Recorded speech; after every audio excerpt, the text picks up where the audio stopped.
কাজল, সকালবেলায় এত সাজছিস কেন? সাজগোজ কমিয়ে রান্নাঘরে আয়, খেয়ে নিবি। তুমি যাও তো মা, আমি পরে খাবো। আচ্ছা।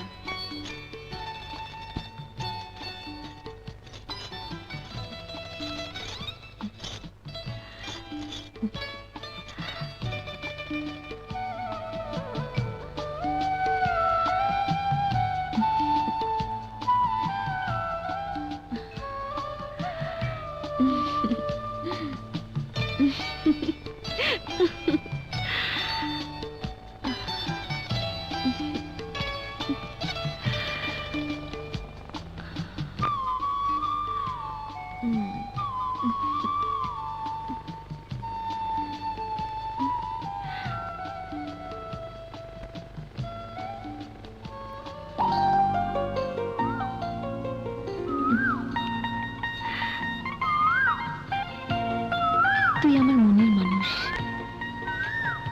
প্রেমের বাজারে, হৃদয়ের দোকানে, যেখানে লুকিয়ে থাকিস না কেন, আমার এই দুই নয়ন তোকে ঠিকই খুঁজে নেবে।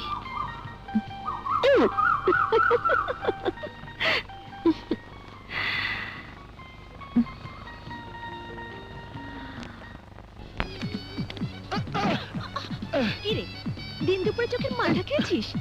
দেখছিস না আমি আসছি?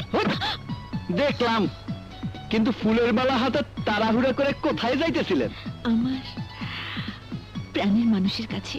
প্রাণের মানুষ? তোর প্রাণের মানুষ আবার কে? যেন ভাজা মাছটা উল্টে খেতে জানে না। কে হলো? বল, তোর প্রাণের মানুষটা কে?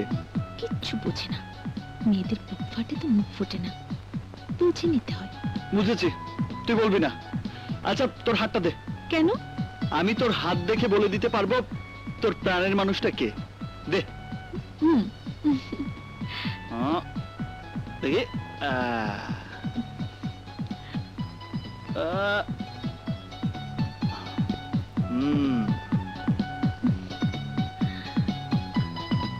তোর হাতের রেখা বলছে তোর বরটা খুব হ্যান্ডসাম হবে। তুই তো হ্যান্ডসামই। কিন্তু কিন্তু একটা রেখা খুব খারাপ দেখতে পাচ্ছি। তোর জন্য একটা ভীষণ ভয়ের ব্যাপার আছে। কিসের ভয়? অন্য কোনো মেয়ে এসে তোর প্রাণের মানুষটাকে চিলের মতো ছো মেরে নিয়ে যেতে পারে।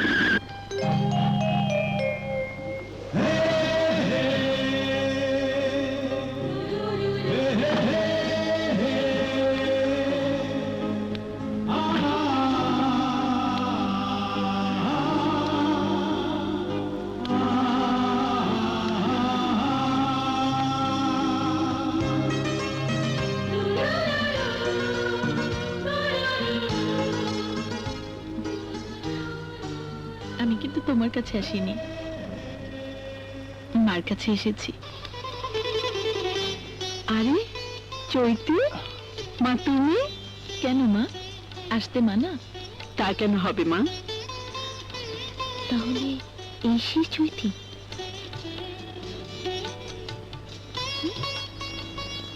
এই, তোর কাছে তো আসিনি, তুই হা করে কি দেখছিস?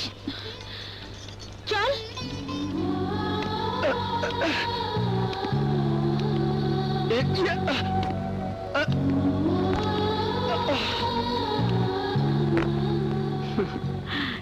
এসো মা। ছোটবেলা থেকে দুজন একসাথে বড় হয়েছে তো, তাই সবসময় অধিকার দেখায়। এমন অধিকার কজন কজনের উপর দেখাতে পারে? আপনাকে দেখে আমার মনে হয়েছিল মা বলে ডেকে অধিকার দেখাই, সাহস হয়নি। যদি বাড়তি চাওয়া হয়? বাড়তি চাওয়া কেন হবে মা? তোমার মা নেই, তোমার ভালো লাগলে আমাকে মা বলে ডেকো।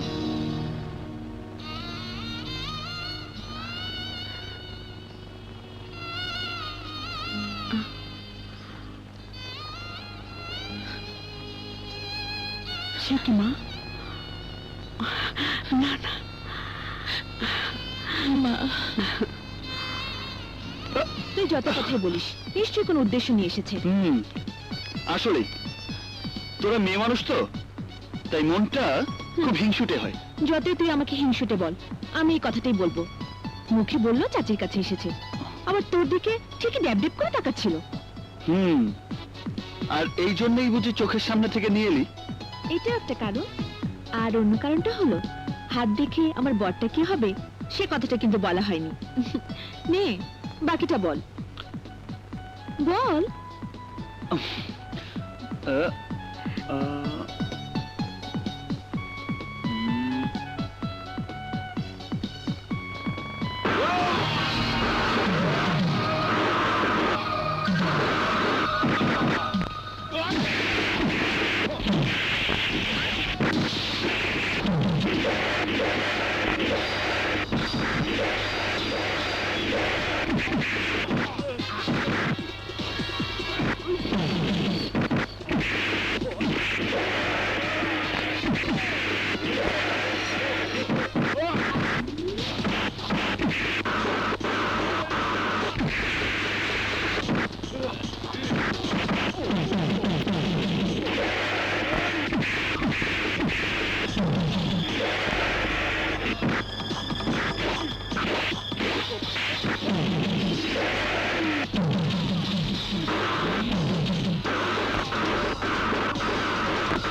আকাশের চাঁদ ধরা শখ হয়েছিল, মিটাইয়া দিলাম। এই চল।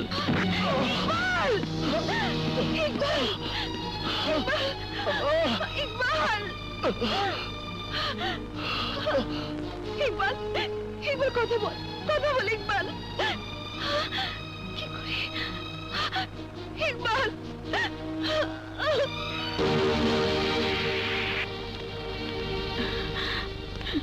আমার ইকবাল। ডাক্তার সাহেব, ডাক্তার সাহেব, আমি ইকবালের মা। ডাক্তার সাহেব বলুন, আমার ইকবাল। অপারেশন করতে হবে। অপারেশন? হ্যাঁ, আমি কাজল নামের মেয়েটিকে বলেছি অনেক টাকা লাগবে। মা, আপনি কোনো চিন্তা করবেন না। ডাক্তার সাহেব, হুম? আমি চৈতি গ্রুপ অফ কোম্পানির মালিক চৈতি চৌধুরী। আমি ইকবালকে সুস্থ দেখতে চাই। এর জন্য যত টাকার প্রয়োজন আমি দেব।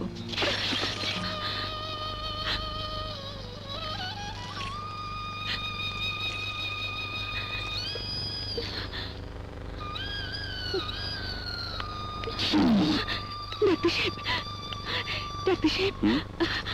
আমি টাকা নিয়ে এসেছি, আপনি ইকবালের অপারেশন করুন। অপারেশন তো হয়ে গেছে। কিন্তু টাকা? চৈতি চৌধুরী টাকা দিয়ে দিয়েছেন।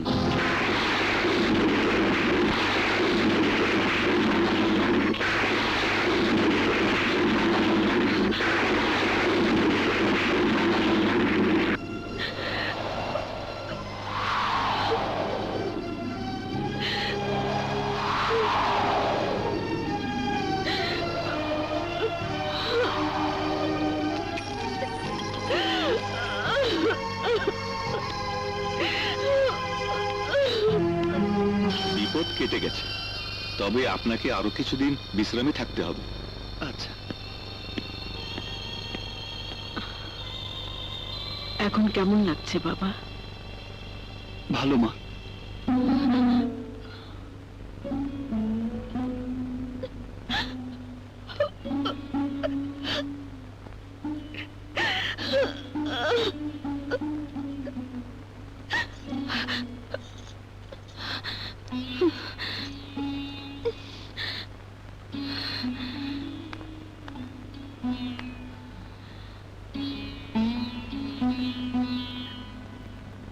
আয়।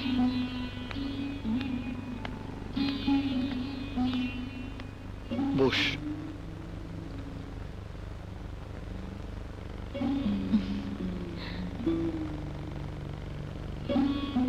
চৈতি মামুনির জন্য তোকে আজ ফিরে পেলাম বাবা।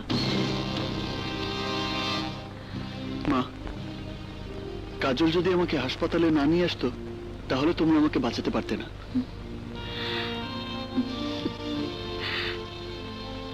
চাচি, তোমরা এখানে থাকো, আমি বাড়ি গিয়ে তোমাদের খাওয়ার ব্যবস্থা করি।